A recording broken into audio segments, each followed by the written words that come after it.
नमस्कार मित्रों, राजस्थान की जीके के लिए थर्ड ग्रेड सेकंड ग्रेड पटवार के लिए विशेष यह सेशन है और इसको आप देखेंगे तभी याद हो जाएगा आपको। और इस प्लेटफॉर्म पर कहीं पर भी नहीं मिलेगा। आप अच्छी तरीके से सुने, वीडियो को पूरा देखें, शेयर करें, सब्सक्राइब करें जो आपके मित्र हैं, क्योंकि इस वीडियो से बाहर कुछ नहीं जाएगा। क्योंकि मैंने इस पर बहुत अच्छी तरीके से मैटर बनाया है और इस सेशन को बनाया है। तो बात करते हैं, हम इतिहास की ओर आ जाते हैं। पहले राजस्थान में इतिहास की ओर पुरातत्व विभाग में सभ्यताएं, तो ताम्र सभ्यता, लोह युगीन सभ्यता और कांस्यपदीन सभ्यता, इनके बारे में मैं चर्चा करूंगा। बहुत अच्छी तरीके से ट्रिक से याद कराऊंगा लास्ट में, जो आपको कहीं किताब में भी लिखने की, पुस्तक में लिखने की, रजिस्टर में लिखने की जरूरत नहीं पड़ेगी। तो पुरातत्व विभाग की बात करते हैं। पहले हम इसका क्या प्रस्तावना देखते हैं। पुरातत्व में क्या होता है कि इतिहास में हमारे को जो खोदे, हमने जमीनें खोदी, सभ्यताएं मिली, उसमें क्या क्या मिला, वो इतिहास है। इतिहास के बारे में जाने। अब क्या है कि 2,40,000 ईसा पूर्व से 3,000 ईसा पूर्व तक पुरातत्व विभाग में सभ्यताएं खोजी गई और उनमें सभ्यताएं सभ्य थी। समझ रहे हैं ना आप? मैं इसको ट्रिक से समझाऊंगा आपको, पहले एक बार नॉलेज हो जाएगा आपको। सभ्यता थी 2,40,000 ईसा पूर्व से 3,000 ईसा पूर्व तक। इसको तीन भागों में भी बांटा। क्या क्या भाग है? तो पहला भाग है प्राक पाषाण, दूसरा है मध्य पाषाण, तीसरा है उत्तर पाषाण। भाई, प्राक पाषाण क्या है, मध्य पाषाण क्या है और उत्तर पाषाण क्या है? तो इनको तीन 2,40,000 ईसा पूर्व से 3,000 ईसा पूर्व तक, इसको तीन भागों में बांट दिया। अब इसमें से क्वेश्चंस नहीं आते हैं क्योंकि इसमें अलग अलग मतभेद है। तो प्रश्न घूम घूम के इन 20 साल में वही 10 प्रश्न आ रहे हैं, तो मैं उसी पर केंद्र बिंदु है मेरी। लेकिन हमारे को नॉलेज भी तो होना चाहिए, जो भाई हमारी भूमिका बने तभी आपको याद होगा। अब बात आ जाती है प्राक पाषाण 2,40,000 से 10,000 ईसा पूर्व तक रहा, इतना लंबा समय रहा। मध्य पाषाण में क्या रहा? 10,000 ईसा पूर्व से 9,000 ईसा पूर्व, और इसमें 1,000 ईसा पूर्व ही, इसमें 1,000 वर्ष ही इसमें रहे मध्य पाषाण में।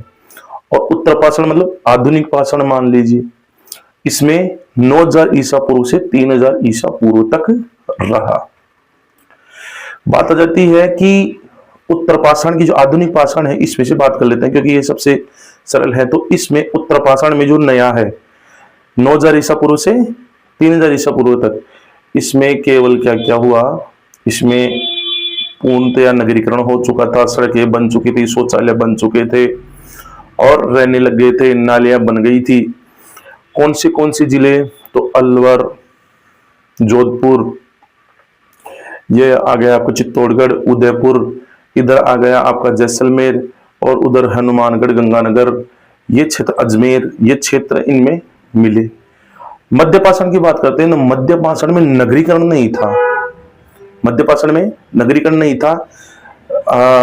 कृषि के बारे में भी नॉलेज रखने लग गए थे, आखेट करते थे, मतलब हर चीज के बारे में, और अस्त्र शस्त्र भी रखते थे। ये धातुओं का भी यह ज्ञान इनको हो गया था।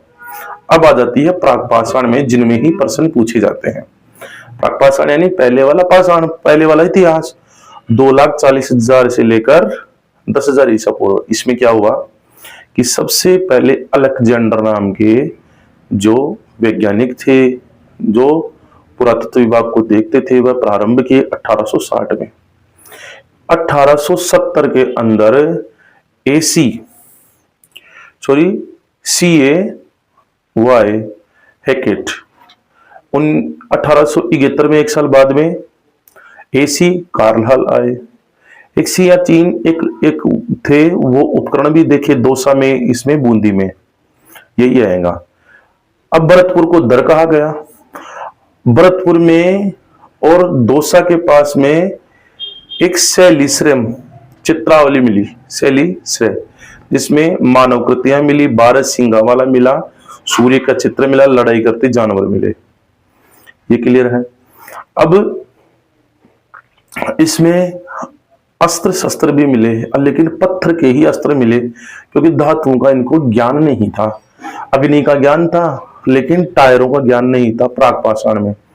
तो क्या क्या मिले, तो एक गंडास मिला, एक कठोर मिला, एक हैंड क्रॉस मिला, ठीक है, और शक्ल मिला, और चापिंग मिला, और चापर मिला। ये अस्त्र मिले। इसी में से क्वेश्चंस आते हैं और कोई बाहर प्रश्न नहीं आता है। ट्रिक से कैसे याद करें? अब हम याद करने के लिए ट्रिक बनाते हैं। तो देखो, बनास और बेडच नदी के पास में सभ्यता मिली। तो बनास बन्ना जी, बनास बन्ना जी, तो पकड़ कर लिए बन्ना जी। तो एक बार स्टोरी है, बन्ना जी इतिहास जानने के लिए अलग ही जेंडर के आदमी के पास गए। 1860 में कहे कि मैं इतिहास में जो सभ्यताएं हैं उनको जानना चाहता हूं, बन्ना जी कहे। अब बन्ना जी तैयार हो गए। सबसे पहले 2,40,000 ईसा पूर्व से 10,000 ईसा पूर्व में गए प्राक पाषाण में। प्राक पाषाण में गए तो वहां पे आदिवासियों का सीए मिला, जो हेक कट करना चाहता था। क्या करना चाहता था? उन्हें हेक कट करना चाहता था। सीए मिला, और सीए के साथ में सभी आदिवासी आ गए उनको मारने के लिए। उनको, बन्ना जी को। क्या क्या कर रखे थे? शक्ल बना रखे थे, शक्ल बना रखे थे अपनी, ऐसे शक्ल, इस पर यूं काले काले निशान लगा रखे थे। कठोर पत्थर उठा रखे थे, शक्ल बना रखे थे, हैंड क्रॉस कर रखे थे। चापिंग थप्पड़ मारने के लिए, चापिंग करने के लिए तैयार थे, और चापर उसको मना के खाने में थे। ये क्लियर था। इसका मतलब बन्ना जी यानी बालाथल, बेडच, जो ये सभ्यताएं हैं, अलेक्जेंडर हो गई, 1860 हो गया। सीए हेकेट 1870 में। अब क्या होता है? इसके औजार क्या हुआ कि हैंड क्रॉस कर रखे थे, शक्ल बना रखे थे, क्लियर था, चापिंग, चापर, ये औजार थे पत्थर के। समझ में आ गई बात? आगे बात करते हैं बन्ना जी की। बन्ना जी डर गए और दौड़े, और एसी डीसी हो गए पसीनों में। भाई घबरा तो डीसी, एसी का बाहर पानी आ रहा है और डीसी घबरा रहा है। एसी डीसी होने के बाद में वह दौड़े और ACL को कॉल लगा दिया, कोर्ल हल, ACL कोर्ल हल को कॉल लगा दिया। पुलिस आई 1 साल बाद 1871 में। कोर्ल हल, ACL कोर्ल हल 1871 में खुदाई करता रहे। समझ में आ रही है? अब